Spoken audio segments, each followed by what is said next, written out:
Hello everyone, my name is Alexandre Maya and welcome to another episode of Within the Scope, but this time NLC edition. We're about to dive into NLC Summer Split 2024 and most of these teams changed their entire roster and even coaches. So I was able to sit down with most of them to understand their new personalities, rookies as well, and what can we expect from them as we move forward. So let's sit down, let's enjoy this one. And let's start with the miracle team from Spring Split, Ruddy Up.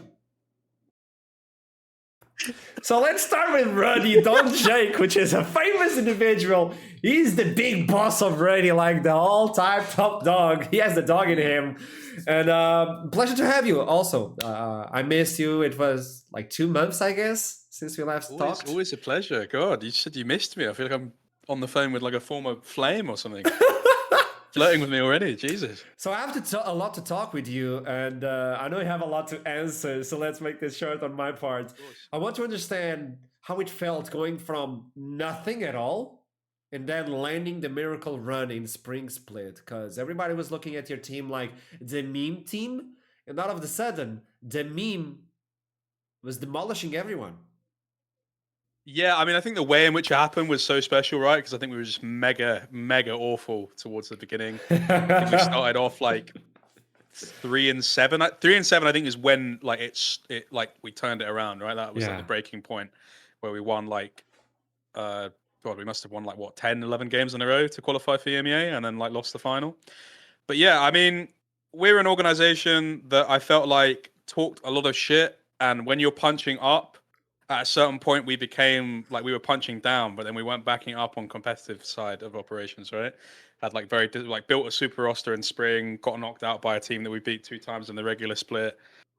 Summer failed to qualify again, got beat by another team that like we should have had a more competitive series against. So coming into this year, it's just like I don't know, like I was just like, oh God, like it was just a thing in my house. Like me and my mum, like my mum, like knows about the 4th place curse, and I was just like, I remember like going into that first playoff series, like her being like, I'm not even gonna watch. Don't ask me, like, don't tell me what's happened until afterwards.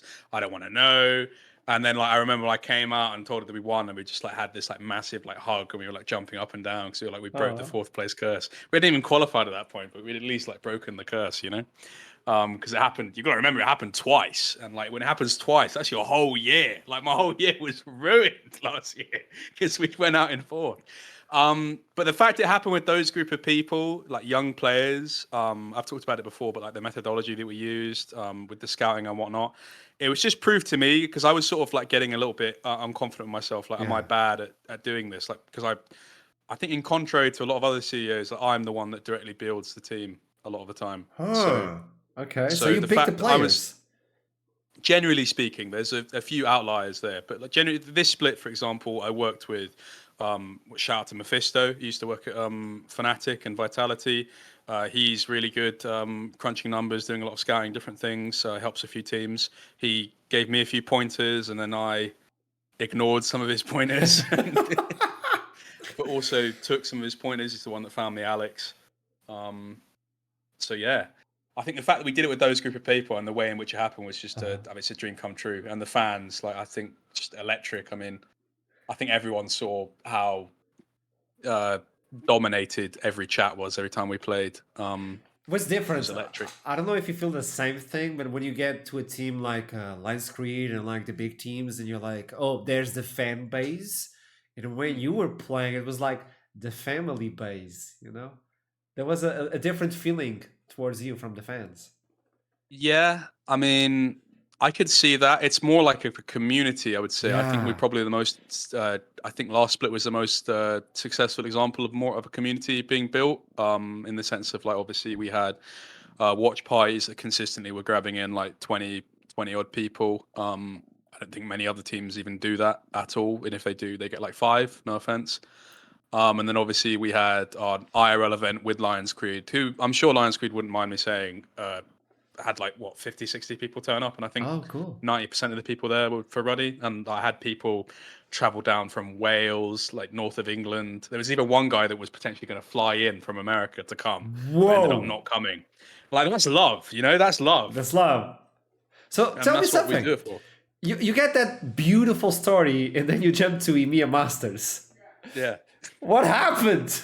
Well, I That think was it's like a the perfect. crash. I think ironically, like it's one of those things where looking back on it now is obviously sad at the time, Yeah. but I think it's like that perfect end to a story. I think when you have a Cinderella story, I often feel as if when you tell these sort of these like fables or whatnot, and it all has a happy ending, it leaves you with quite a sour taste in your mouth. You're just sort of like, well, this doesn't really represent any sort of like Uh human huh. material thing that I can relate to. I think the fact that we burned so bright, and then it all ended in relative melancholic tragedy is quite a good send off, really. Love it. We went to EMEA and we were punished brutally for the very hubris that got us there. Like we were arrogant and brash. Like Natty, like who I adore. Like I adore Natty. I love that kid. Literally, it was so funny to hear him at the end of the EMEA because he was like, "Wow, this is like quite a sobering experience." Because like he basically revealed like he never had any doubt that he would make it there, and it was quite an interesting thing of like him being like, wow, like playing against some of these teams, I realized like, oh, other teams are actually pretty good. Because in his head, he was just like, there's no option. Like he'd never even considered Yeah. losing to anyone. So it was like almost it woke him up, and it was like, oh wow, this is like quite difficult. So it's almost like the I feel like in a lot of us, because we're so brash and young and confident, it was almost like when you're a kid and you have these like godlike constructions of like your parents or any other thing, and then as you get older, you like stop believing in like the Tooth Fairy or Santa Claus and stuff like that. EMEA was like our growing up period, which is quite a beautiful end to the story, really. It's like, hey, I'm the best in middle school, but then you get to high school, like, oh boy, Yeah, those are big yeah, yeah. kids. So tell me Well, something. What's the big difference between NLC and the big boys? Because it always seems like we build such big expectations. We're such a good league, and all of a sudden, are we not? Well, I don't know. I don't think people should read too much into our Oh. performance at EMEA because if you actually go and watch the games, um, But like if not you go and you watch especially overall, like the league now. When I yeah, look into the the region. league, But I'll yeah. I'll I'll speak on our games first. Okay. Like when you go and watch them, I think on a pure like macro perspective, we were like relatively gapped, but not to a point where we weren't competing. I think people should remember like we almost we should have 2-0'd the GLL region. We beat them in the first game, and then we literally played like what? We played like Talon Jungle and like loads of other weird shit in the second game. We're beating them and then through the game. So they literally were losing to us, and like Alex was solo killing Fury, who was their best mid laner, on Aurelia like brutally 3 or 4 times, and we were just like really mentally checked out at that point. So like we just didn't like. I was talking to the boys afterwards, and No. they were literally like, we threw the game so hard. I come into the call, and they're just all laughing their asses off. Oh Like, do you know what I mean? gosh. It's like in a good way. Like, So do you know what good. I It's mean? In a good. It's way that's good. like it was like a final send off. And I think before that game, we said we've had a lovely time playing with each other. Let's all just have a final goodbye with each other and do each other proud. And I think there was no resentment or angst after it. After it. But yeah, I mean, so I think we were competing against like one of the best GLL teams. Um, it was weird because in scrims, at least, we were like the team that was in our group Spike Syndicate, we were like going pretty competitively against Yeah. them.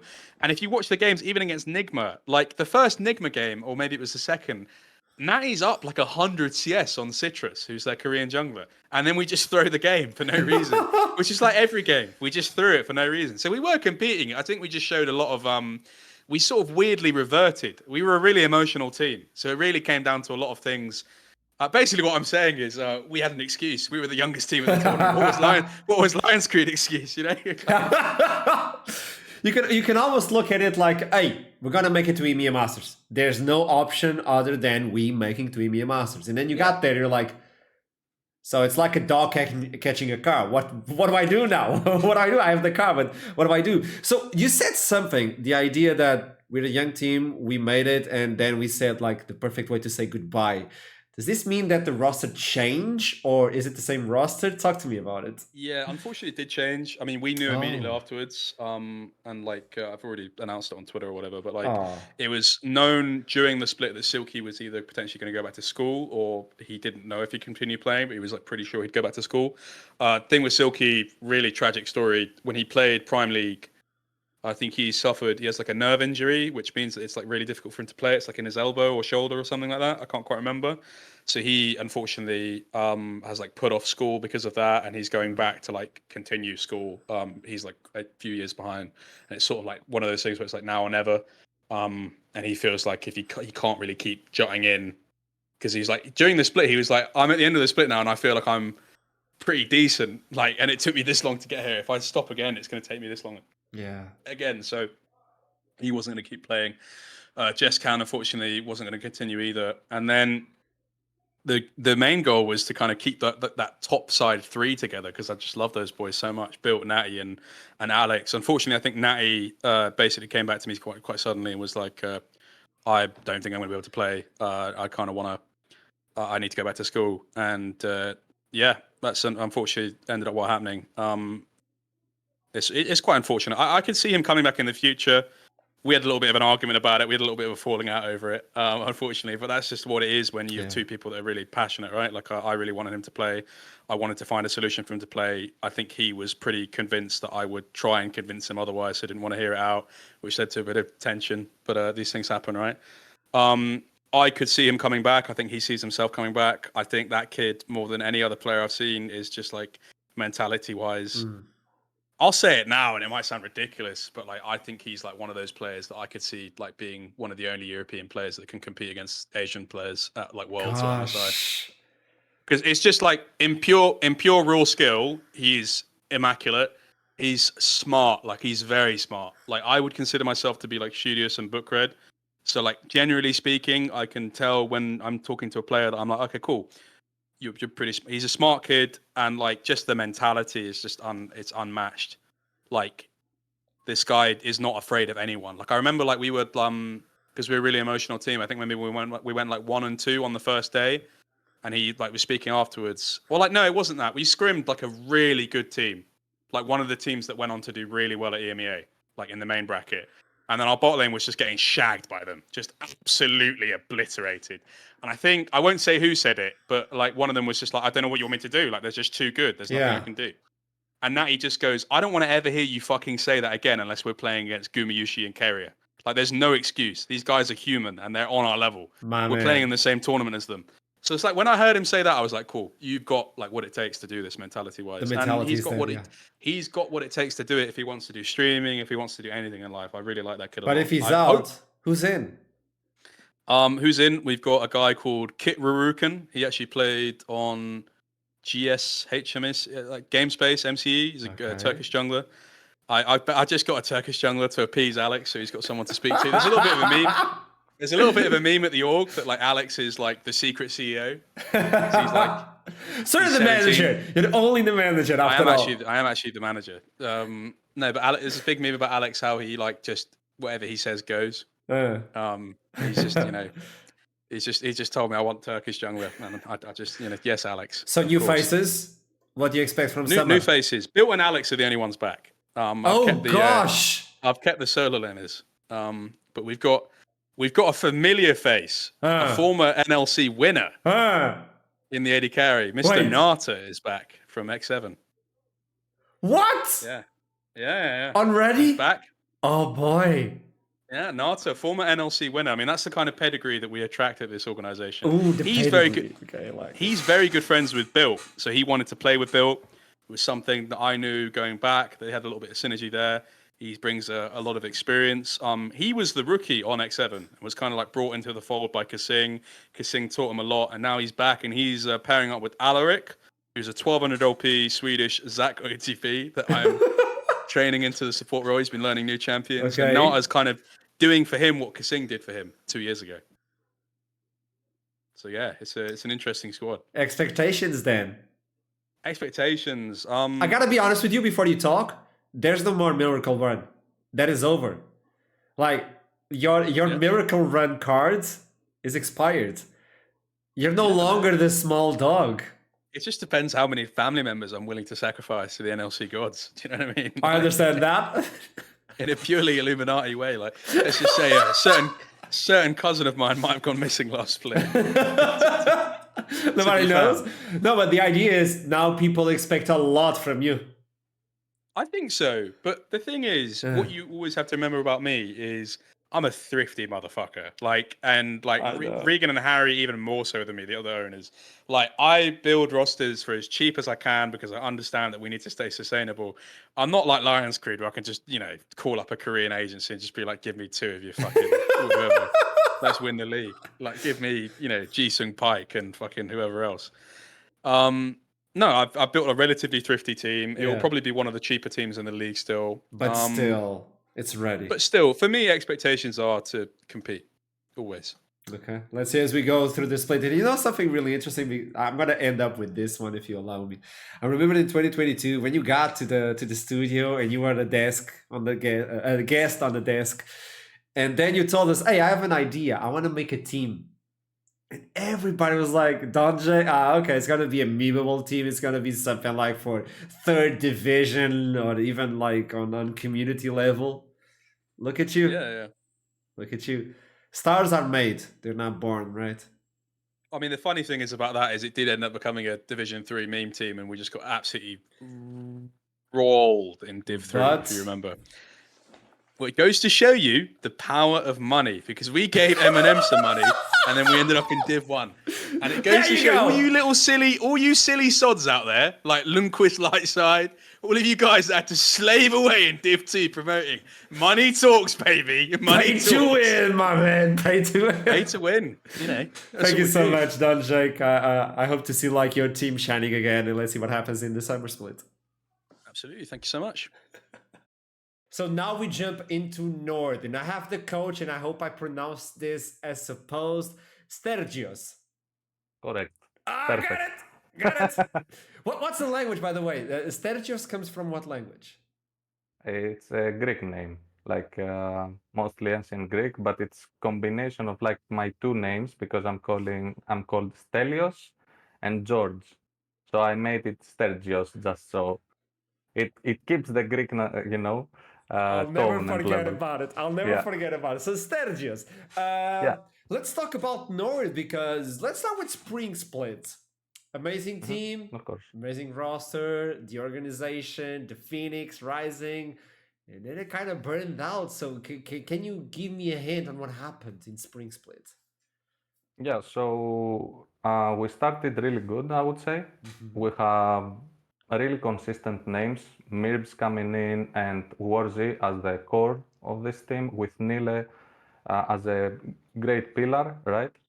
Um, and we also had Roshan and Romeo with, let's say, not less experience, Mhm. but they needed to adjust around the others. Um, the split was going great Yeah. and the playoffs were going great Yes. until It didn't. until the 2-0 became 3-2. Yeah. Now we had some problems on identifying or let's say adapting and putting new strategies and new champions in our champion pool. So Mhm. on playoffs we really struggled versus also really good opponents, right? Like Lions Creed, Johan. He was perfect. He made it very difficult for us to draft versus him and play versus him. So and then it started crumbling from there, which led to the 3-0 from Rudy. We just got absolutely smashed in individual level, and it started crumbling. It happens.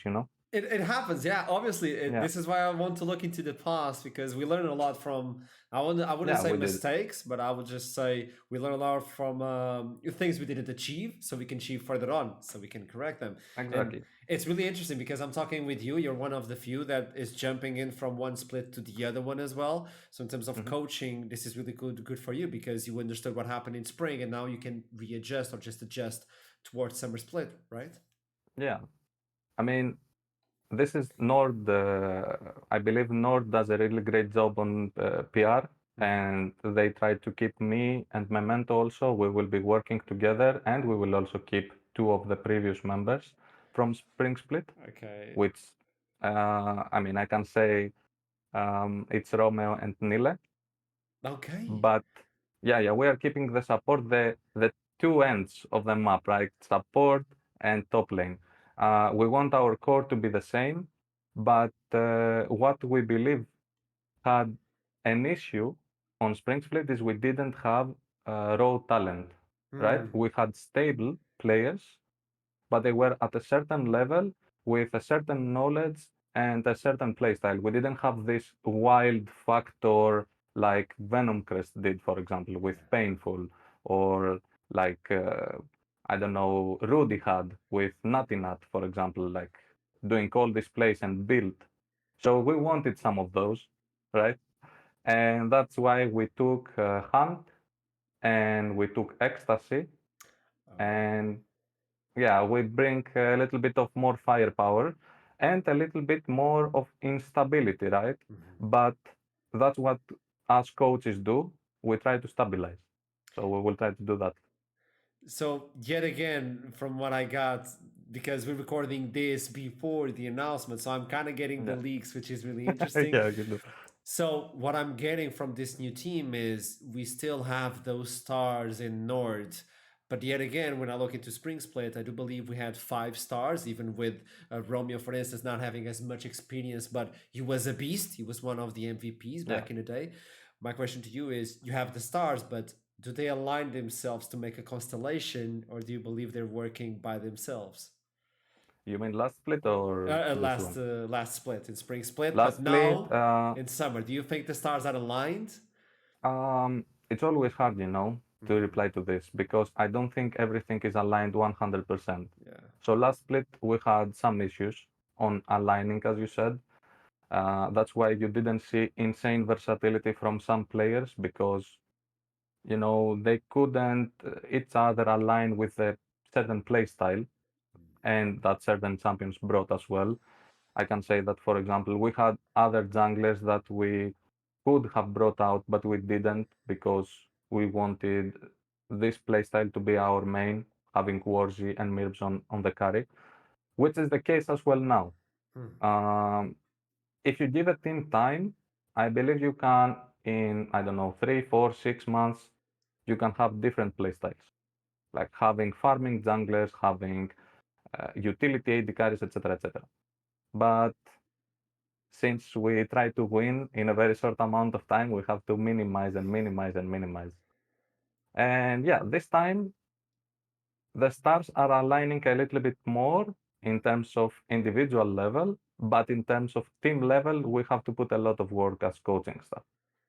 So you might see some hiccups here and there, hopefully not many. And that is the big question that I have right now when we look into Summer Split, because it's a new season. There's a lot of changes in League of Legends itself.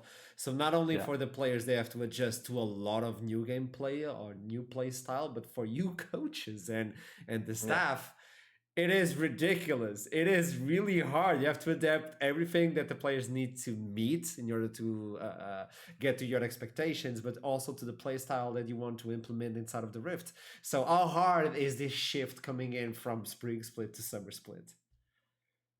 Not as hard as I would expect. Oh. It was really tough to find the best profiles, kinda, because also what is happening with the ARLs consistently, and that's another topic, is that when we are doing the tryouts, it's a changing period for the League of Legends, right? We are doing tryouts just before the items change. And that was very hard because some players didn't have the time to adjust, so you might not see them at their peak level. But we were lucky because we took the time to finish the tryouts before that happened. So we adjusted quite nicely. Now, on the information, on the new information, we did our best to read and, pass the knowledge to the players. We are doing that still. We are still figuring it out with screams, watching officials from other leagues that have already started because, we are starting a little bit later. And we have that on a head start. But it's tough, it's tough. So if you have that start with information from other leagues that already started, but also you look into the players and the new roster, I want to get your expectations because you already have access to other teams as well. So you look into the rosters, you look at what is happening, and I want to get your opinion on what can Nord achieve in Summer Split and what can the fans from Nord expect from you guys. I mean, they can expect a lot of crazy plays, I can Oh. assure them. Yeah, we want to bring actually that. We want to bring a lot of energy in the Rift, a lot of individual plays and smaller plays, not just constructive gameplay, but also outplays and all that stuff. They can expect a little bit of instability in the start. You know, I it's love always it.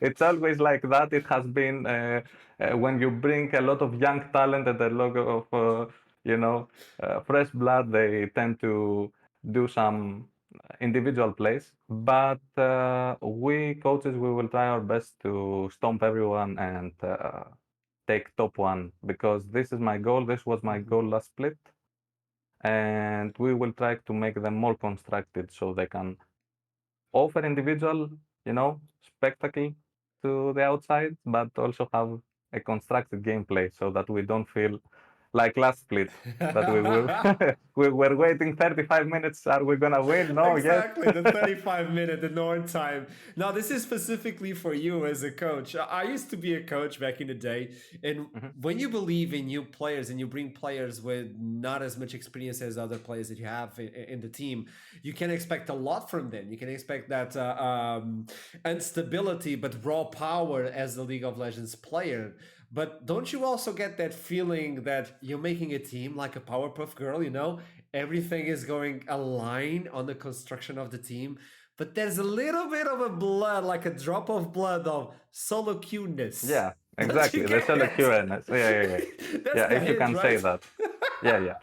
I mean, look, these players come from solo queue. They fist fight every day in an open arena, let's say, right? Yeah, So the gulag. when you put them in a 5 versus 5 setting that they need to control their instincts and also their unconscious because they do it every day, so it becomes a habit Yeah. at a certain point, then it becomes harder, to control. Don't trade there, don't overforce there. But we win. That type of stuff. you know, yeah, I know. If you have done it, you know what I mean. Yes. So I'm very good at that, and also Romeo is good at that, and that's why we kept him. It's like we are trying to hold the horses, like from, or hold the bull. It's something like that. But it's always hard. Though I can tell you something, I believe on that more than I believe on veterans because of they have the talent and they have the thirst, right? Yeah. So if you teach them to be constructed and have a base level of understanding in what they need to do, then they can collaborate their individual skill, buttons, etc., with how the game is supposed to be played. So this is what we're trying to do this split. I love that. I love that. Let's hear Yeah, if the Phoenix can rise from the ashes and see what happened in summer. Thank you so much, Sergios, for the interview, and best of luck, man. thanks a lot. Jumping on to light side, I have Kenny, the new coach, and it's a new coach, a new team. It's almost a new light side coming into summer split. So a lot has changed. Welcome to the league, Kenny. Thank you very much. And I want to know more about light side, since in spring split it was such an interesting tale of the team was going into playoffs, and all of a sudden they just something happened and they got removed from the equation. So what changed from spring split to summer split? Well, it's quite obvious that we changed basically everything. Yeah. We only have one staff member in the manager, so it's a whole new team. It's a whole new dynamic we're coming in with, and we're just ready to show what we can do. It's not the first rodeo for you, is it? You've been around before. I've been a bit around before. Maybe not in some of the most interesting names back in Bifrost, back in the Norwegian, when it was more regional teams like Tila Esport Liga. So tell me, what is your approach as a coach? Because it's really interesting to talk with coaches and try to understand how they work and what sort of play style are they into. Specifically now that the league is quite different, League of Legends is quite different, and there's a lot of changes to look into as a coach. This is not easy because you have to take a fresh roster, you have to take a fresh season and jump into this one. So what is your approach to a team as a coach? Well, when it comes to teams or players in general, for me, I think it's most important for me is that the players are comfortable in what they're playing. I'm a bit different when it comes to, because I feel like a lot of people would follow, of course, what the LCK, LPL, or what they do in the higher leagues. Whereas I think as like you can always go against the meta and play your comfort and actually perform quite well, and I think you'll show some of that off as well.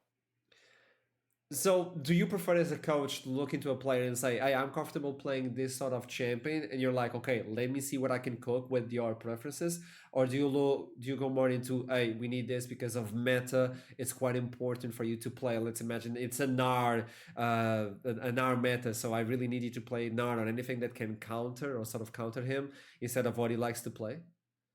I think it's a good combination because I love cooking, and there will be some cooking when we comes to the draft. There's gonna be some. But I also think there's, of course, champs that's just going to be strong in the meta when it comes to blind picks or anything. And I think it's good getting the balance with the players that they're ready to play what's good in the meta, but they also ready to play what they feel comfortable playing and good at themselves. It's really hard as a coach to digest that one, isn't it? Because you have a player that is really good on offensive champions, and you're like, "Hey, I need you to play defensive," and the player goes like, "Well, that's not my play style. I'm not going to be good at that. I'm really good at offensive play style." So it's better for you as a coach to put a player in their preference sort of play style than forcing him to play in something that is not comfortable, right? Yeah, but that also comes in when you start building the team, right? Because you need to find the 5 players that fits together in the puzzle. So that's interesting. You have new players, 5 new players. Have they played with each other before, or are they just like, "Hey, we're still meeting"? So our jungler and support we picked up from UKEL, played together in Venom Crest in UKEL. And then we have Fruity and Sumi and the AD Carrion met, who was in the second place in NLC second division for Rich Gang.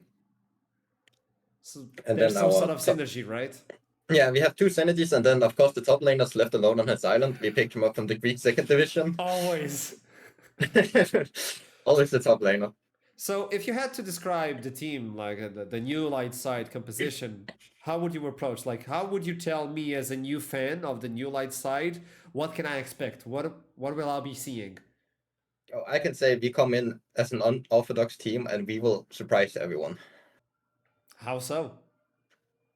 It's gonna be spicy. It's gonna be spicy. We have a lot of things planned for coming up. Okay, is there any team that you feel like they have the edge now that the players have been announced and all that? You as a coach have access to pretty much everything. I feel quite confident in my players, and I think we can do great. So there's not really any teams that it's all about how we prepare to play against the teams. I think I don't see any team as a real threat. Okay, Of course, it's just about being the better team on the day as well. I think, and have the better preparation. and you just joined Light Side into this new organization. For you, how are you feeling? I'm feeling great. I'm so happy that they decided to give me the chance to prove myself. Okay, I just got attacked by a cat. Don't worry, this is Attack on Titan or Cat on Titan. Don't worry about it. So, final words for this. How would you approach the community? What could you say as a new coach, a new face? What would you say for them? Well, I just want to say, like, join the live side and come support us, because we're gonna show off that why we should be here, and we will end up at the top. Okay, sounds lovely enough. Thank you so much for this interview. As I'm being bit by the cat. Thank you so much for this one. Thank you Best very of much. luck for Lightside. Thank you. Venom Crest's coach Blasius. It's a pleasure to meet you. Welcome to NLC, and this is your first split with Venom Crest, right?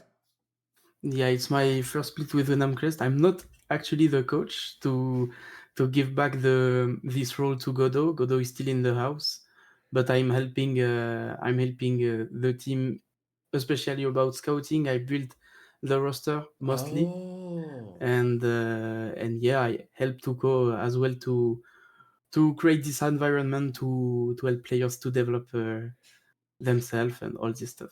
Oh, I love you were the one building the roster. So I want to know more about the roster itself, because in Spring Split, Venom Crest was amazing. Everybody was looking at Venom Crest like, oh, these guys are killing it. And somehow the secret was uncovered on how they played and it crumbled away.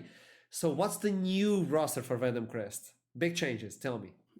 Yeah, big changes. First of all, we keep Lenny on the top lane. He made a really nice job.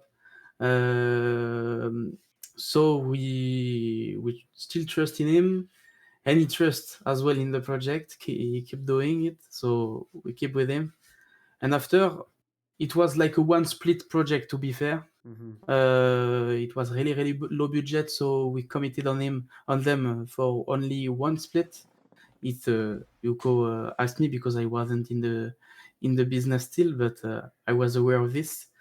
So everyone explored the option. So everyone was in tryout. The budget was a bit increased as well. So some other plans became possible on this split, and we form a new group because doing a roster is not like adding some talents, is as well like create something working together. And I think we find some good stuff for this summer split.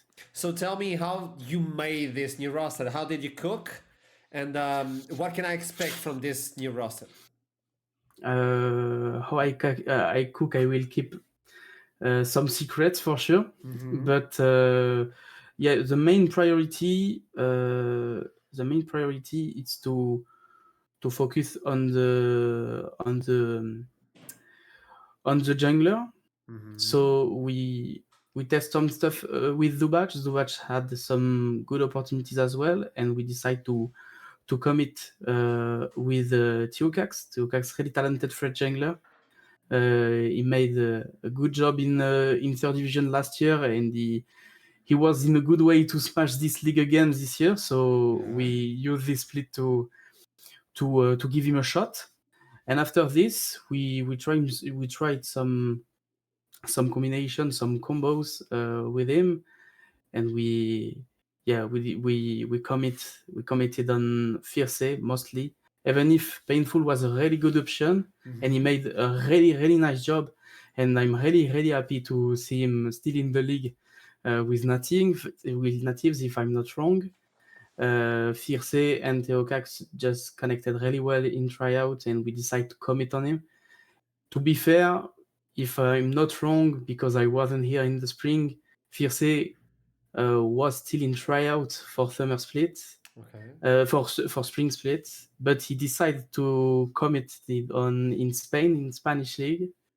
So after this experience in Spain, he really would like to come back in a NLC project, because I think he regretted a bit. So it was a good opportunity to take him. And after, it was like, yeah, it was logical, because after these two picks, Lenny was really happy by the project. He was still, but he made his tryout as well, and he decided to join us. And after, for the bot lane, it was some good scouting, and so good infos before everyone. So tell me something, if I might. Imagine you're trying to describe to me like you're introducing a new friend, okay? So I have this friend, John, which is Venom Crest roster right now. And what is his personality? Like, you're going to introduce me John later in the night, but John is like, who's John? Who's John? Yeah. John is like a really talented guy, like with so much skills. But John like partying a lot. He's like a really fun guy. And the challenge with this John is to keeping him focused, and to make him touch the moon. But do you think John of Random Christ is aggressive, or is like a calm John?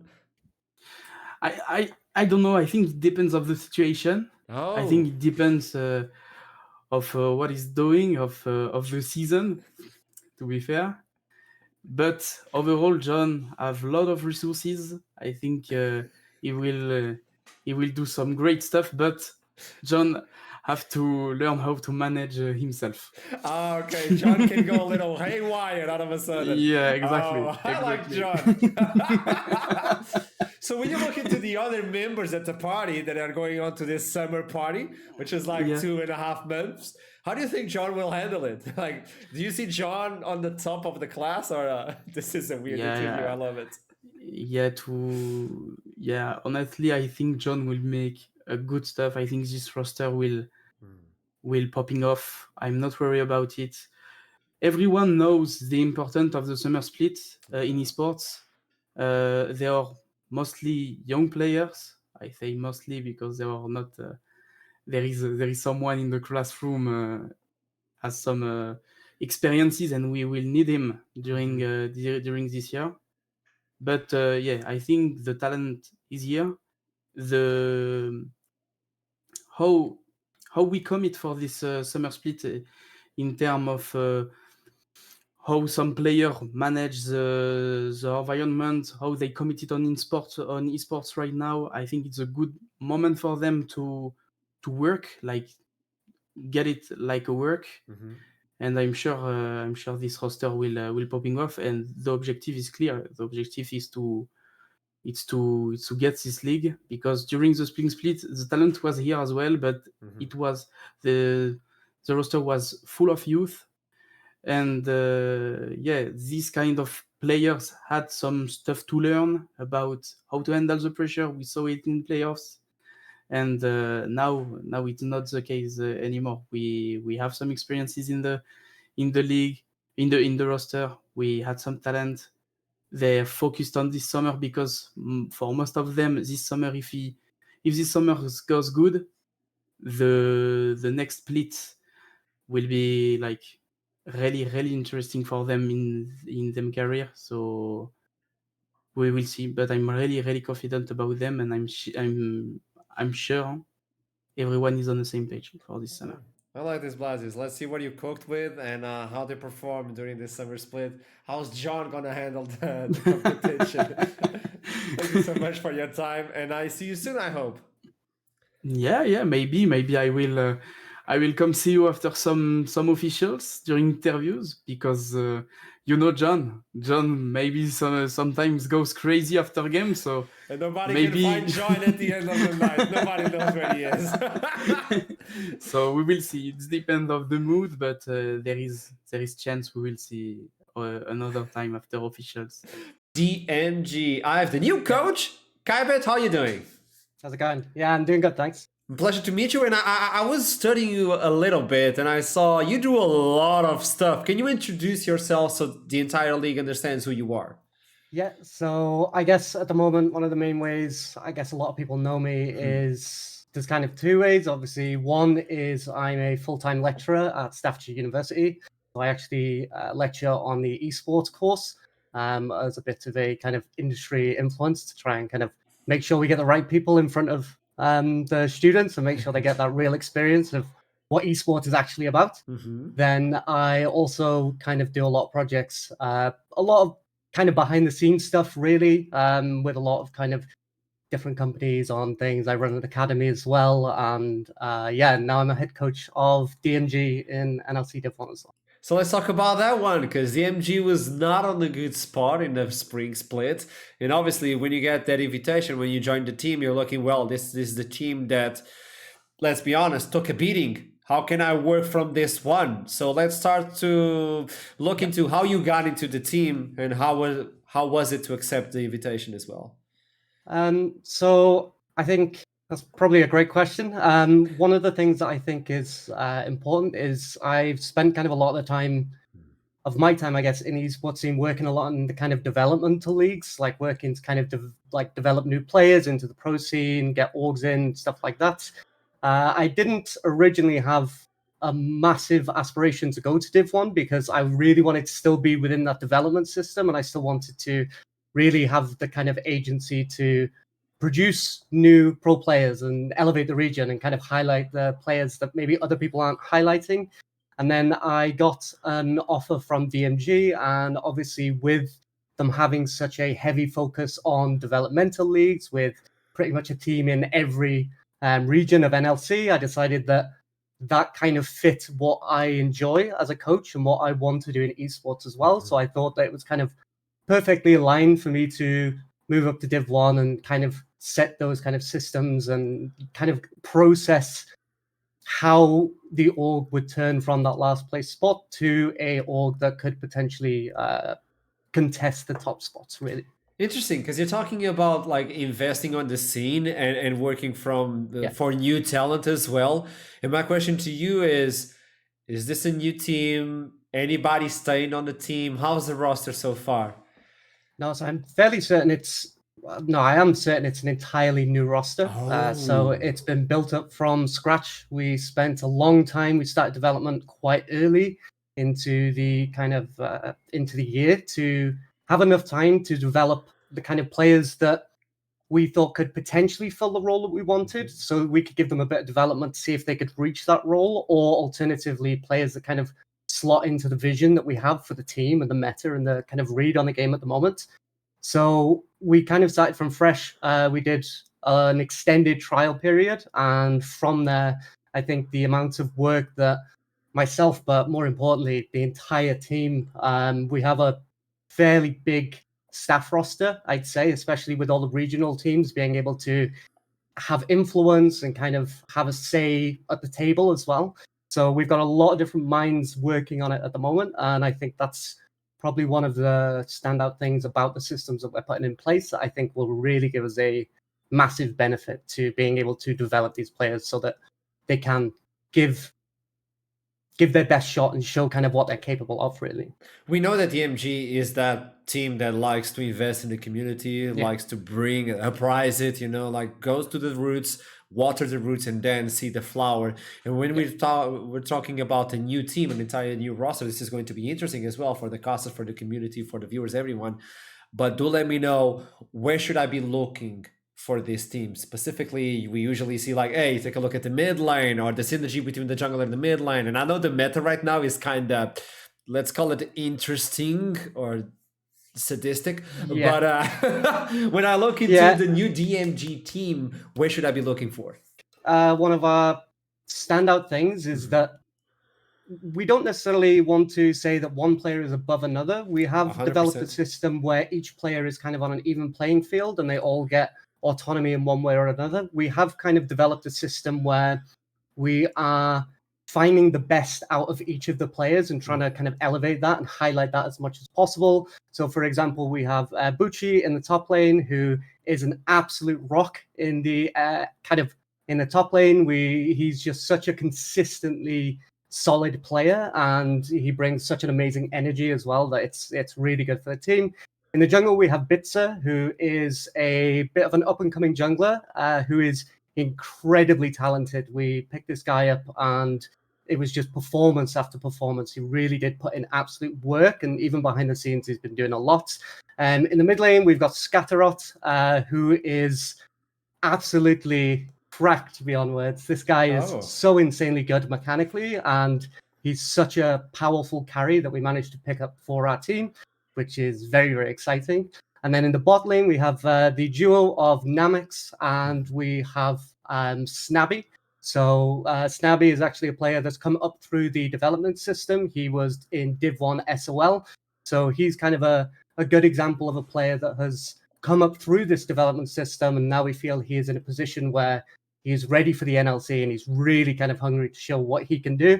And then Namix is just incredibly talented as an ADC. We had multiple ADCs throughout the trial period, and he was just such a standout player that we kind of, that a player is good for your roster when you're trying to find faults with their gameplay, and it's just very, very difficult to find them. So we have a really solid kind of base of what we kind of want. And I think in general, the synergy in the team has been getting really, really good over time, especially because we've had this extended trial period where we've kind of taken our time to lock player after player. But then we also have some wildcards here and there with things like subs. For example, I think we're using Theodore as a sub as well, who also has come up through the development system. He was on DMG DK, which I'm fairly certain they got to the finals.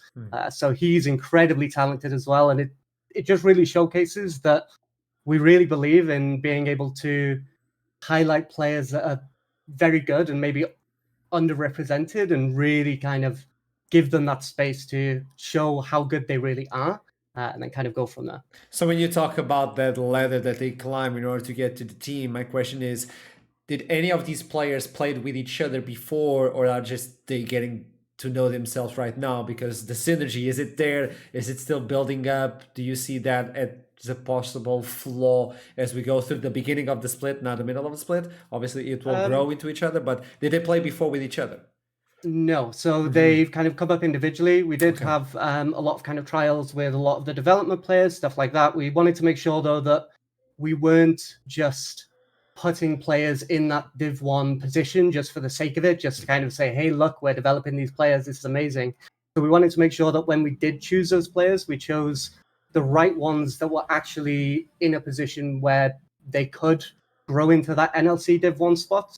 In terms of synergy, I'm going to be realistic. It's still rather early days, but I think based on the progress and the monitoring and kind of tracking that we're doing of the players over the period that they're with us, with kind of the software and tools that we have in place, we're actually able to quite accurately predict where their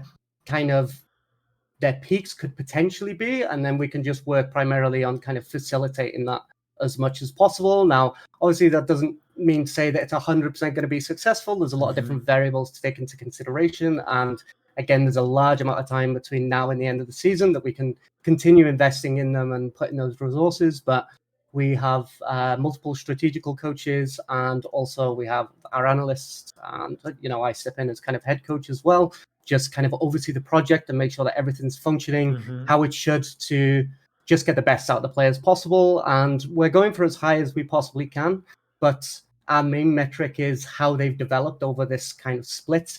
And that's kind of the main focus that we're doing. We're focusing a lot more kind of on the improvement of the players rather than we just want quick wins, stuff like that, because it's not really conducive for a good learning environment. So when you look into, hey, we need to climb and we need to properly make this team work, and it seems like that is the DMG way.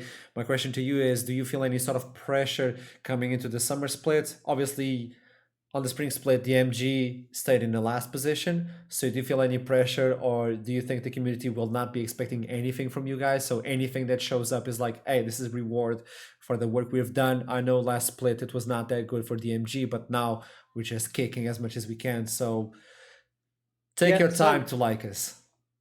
I mean, that is a great question. And I think one of the standout things about this is I don't think we're, as an org, under pressure from the community. I don't think we're feeling that pressure from the community. I think more so our focus is on our players and just kind of getting the best out of them that we can. I guess we're probably under a bit of pressure in terms of making sure we kind of facilitate them properly and make sure that we do it correct and kind of take our time and really nail the kind of vision that we're going for.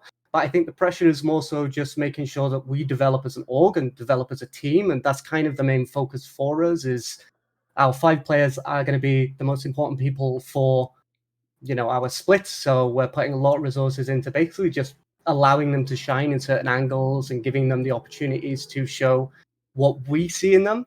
So it's kind of a case of we see it, they probably see it. So we hope the community will see it as well. If they don't, that's fine. We're doing a lot of work behind the scenes, and we're just working on kind of doing the best we can. And we are going to aim for as high as possible, but as long as we can see that development and that kind of time and effort kind of reciprocated from the players and the staff, then I think we're going to be pretty happy with these splits. Sounds amazing. Let's see what happens on Summer Split. Thank you so much for the interview, Kybet, and No problem. best of results. Let's see what happens. Thank you very much. Natives, we have Dim, new coach, at least this split for Natives. Apparently, you've been here before, right?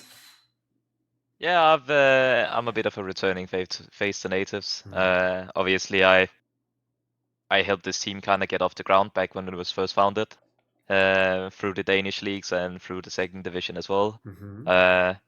Ended up parting ways as we were promoting into the first division, but happy to be back.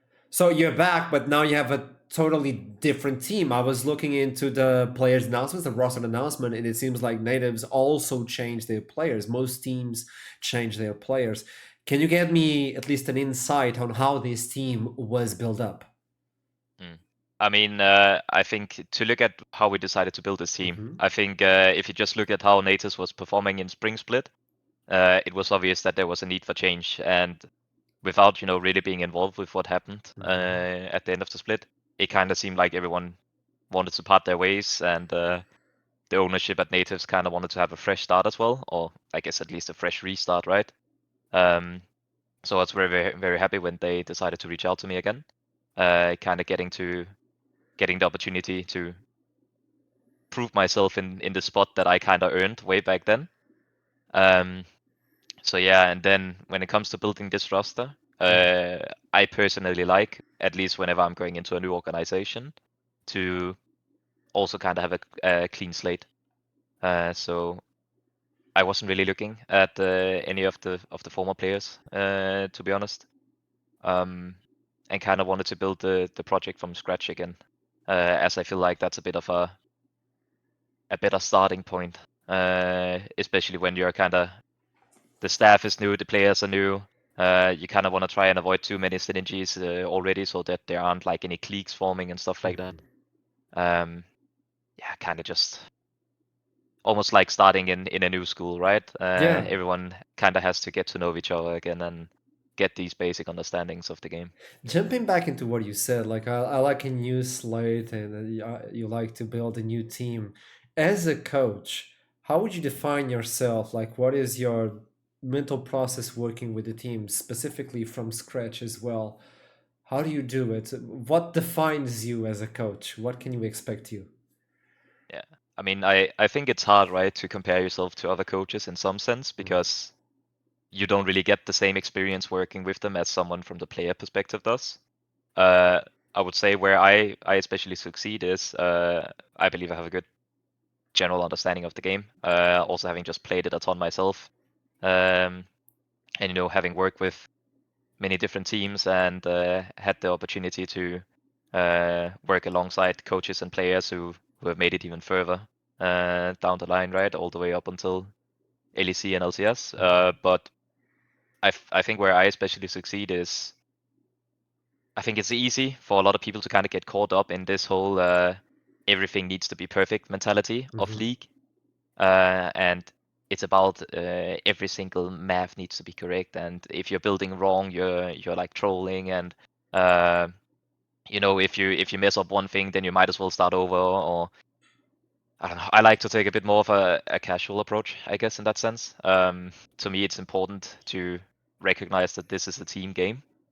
So this is also kind of my philosophy when going into building teams, right? Is I want people who are fine with making mistakes and learning from them, people who are hungry to, look for solutions rather than just complain. I spent a lot of time, especially early on in roster buildings, kind of ensuring that everyone feels happy about the direction we're going, about how we're communicating, stuff like that.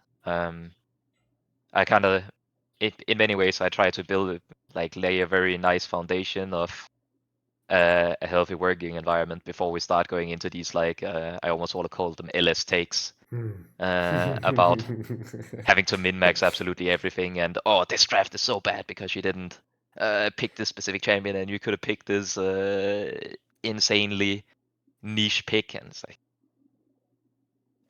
for me, it's about winning, and it's about what works, and not necessarily about copying others.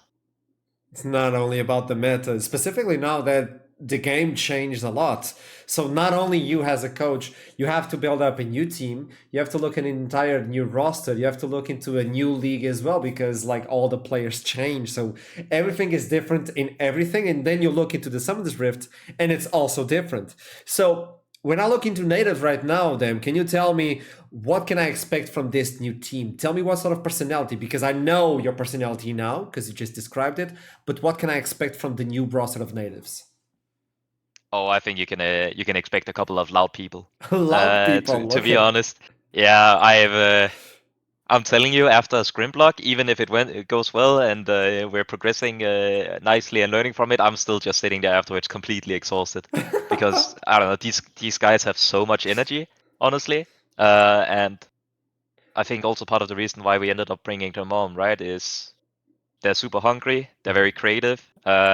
Sure, we're gonna pay attention to what's happening in the meta, but we're also gonna be doing our own stuff too, right? I think that's also something that I've always been very happy to do in all teams I've worked across. Also like old natives rosters and other rosters too. I saw something it's that just- actually yeah. scared me on the new roster. I don't know if this is his in-game name, but the cutest little Draven. No. It's his in-game name is Space. But Okay. yeah, Gosh, I got he's a good old Draven main. a good But, old Draven main. You know what they yes. say about them, don't you? Yeah, but here's the thing. But no, again, I think if many people look at the roster we built, Yeah. right, there's probably also a bunch of question marks. Obviously, Painful is someone who had a very good spring season, right? Even though Venomcrest didn't end up taking it all the way. We were also really impressed by his like individual performances and his just general knowledge. Theo, Space, and Ball all have some competitive experience already, but this is kind of the opportunity to also take it to a bit of the next step. And Highbridge is multinational, multicultural rookie we got going in with way too much energy. Like it's gonna be interesting for sure. Interesting. Okay, I like the way you phrase it. And when I saw Painful, I'm like, well, at least they have someone that has that experience and he knows his way around the Rift competitively. There's a big difference between solo queue and competitive. But bringing in also a rookie, it brings that fresh blood, as you stated. So do you feel like the new team of natives is comfortable in terms of, hey, we have the experience, we have them as well. You have a lot of experience in terms of competitive, but you also have that fresh blood that still needs it, you know. When you get these new players, I call it solo cueness, but what I mean by this is someone that is so hungry to represent himself and to show everybody that, hey, I can make it, I can be the new Faker, I can be the next big player, but also with the experience from Painful, for instance. You think that is a good balance? Yeah, for sure. And I mean, kind of also just diving into that about how solo queue players transition into competitive as well, right? I think if it wasn't for the fact that I felt pretty confident by now in my own coaching abilities and how I kind of handle teams, I probably wouldn't have taken this much of a not necessarily inexperienced roster, right? But it isn't known names in the same way as like the roster natives had last split, right? Yeah. And I think one of the enjoyable parts about this as well is when you have these players who are very hungry to learn and who are new to things, right? Obviously, they have things that they need to learn. There's some like basics that it takes time to build. And if anything, I almost want to say that it's like a case of you kind of need to hold them back a bit once in a while and say that it's okay to not have to like go extremely aggressive all the time, or you don't have to contest everything. And that's kind of the process I guess we're going through at the moment, right? Is I'm kind of trying to teach them how to be a unit and work together rather than, you know, use all of their like individual I almost want to say playbooks about how to approach the game, right? And we're kind of in this process of making our own. Obviously, I'm excited about the first week. I think we're gonna hit the ground running. Is my prediction, but let's see. Good thing is split is long, right? And at the end of the day, playoffs is the thing that matters. How many wins you take, the more the better, obviously. But I'm just hopeful that we can show some good league and some good team play. I'm going to be extremely mean to you, and I'm going to ask you, you're the only one that I'm asking this. When you look into the roster, you look into yourself and the job and the work you've done so far in league. Where do you think you're going to land at the end of the split? I'm not going to say first or second. Do you think you're going to be top 4 or bottom 4? I know this is a rough one, but yeah. For me personally, anything but like under top 4 is a disappointment. Yeah. Like for one, obviously, I don't like to look at names too much. In the sense of like who's on the enemy rosters and stuff. Sure, if you're going up against like we're going up against Nile, for example, in the first week, right? Obviously, experienced player, very very consistent, someone who takes a lot of pressure, but at the same time, it's like, okay, if if you get afraid before the game has even started, what's the point, right? Exactly. And again, right, it's a team game, and a single best of one doesn't necessarily have to be the deciding factor. Also, if I end outside of top 4, my Leaguepedia is like completely ruined. It looks so great right now. But yeah, obviously, for me, I think we're gonna go top 4. At least that's the goal, right? And then we'll take it from there. Last question then for you. Do you think with the names we have announced and all that, the league is more competitive on summer? Or do you think it was more competitive in spring? I think it probably depends on how you define competitive, right? Because I think the thing that is exciting about summer split compared to spring split is that as a spectator looking in spring split, I felt like we were doing a lot of recycling, honestly. And this is not to be mean to a bunch of players and staff and stuff, but it felt like a lot of people were kind of just placed in randomly based on their names on different rosters. And I think that also kind of showed in some rosters that were maybe predicted to do better, not really doing as well, right?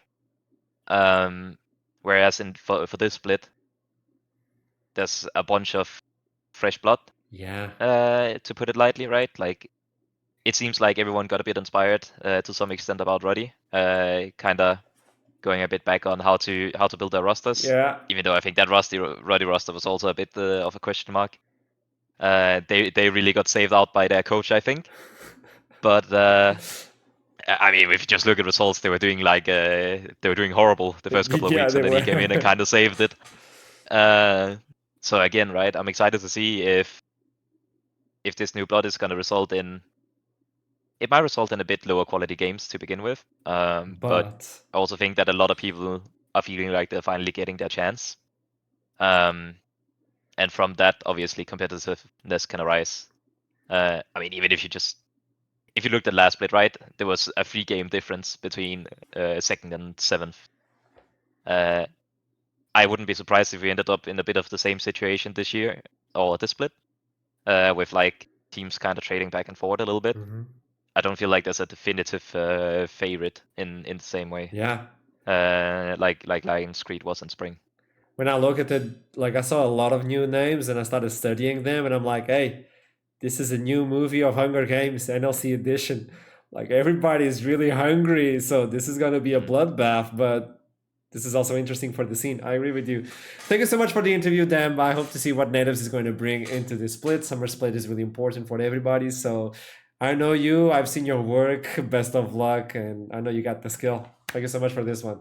I hope you enjoyed this one. If you want to get a hold of more content like this, do let me know in the comments below and share with us on the social medias what do you want to see as we go through the summer split. My name is Alexander Shadomaya, and I'll see you soon. Keep climbing.